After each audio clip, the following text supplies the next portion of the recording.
Once all the steps of the assessment-based national dialogue process have been completed and the different scenarios drafted, it's time to focus on how to present them to a government.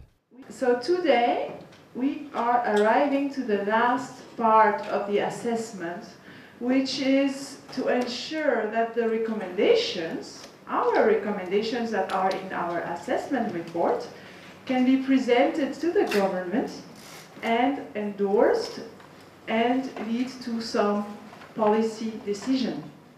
This includes presenting to line ministries and social security institutions, discussing with national policymakers, lobbying for the endorsement of social policy options, and their conversion into regulation.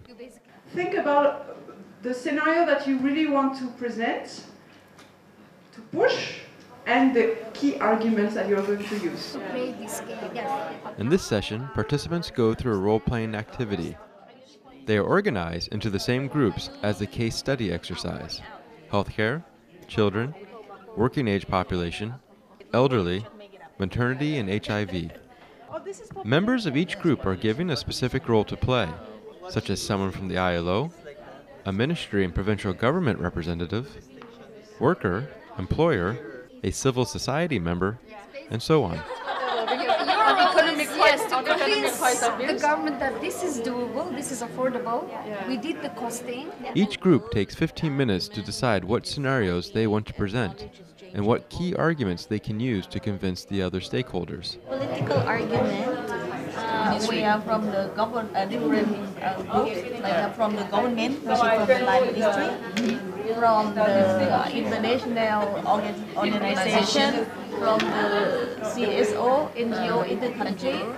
We have workers, Ministry of Labor. Then the group comes to the front of the class and engages in a 15-minute discussion in which they enact a lobbying and endorsement process. We planned for 3 scenarios for the people of Croatia, and what our fellow colleagues here in this working group will do now is to rationalize with you why we think this is a worthwhile investment to put forward. But in practice, we need to know how many percentage of the training have been utilized and they are properly utilized, the quality, and also the linkage, the value added that the local economy can contribute it to the nationwide economy. So there will be many assumptions, but here just simplify, we say 1% investment in the training will result in 2% of the GDP index.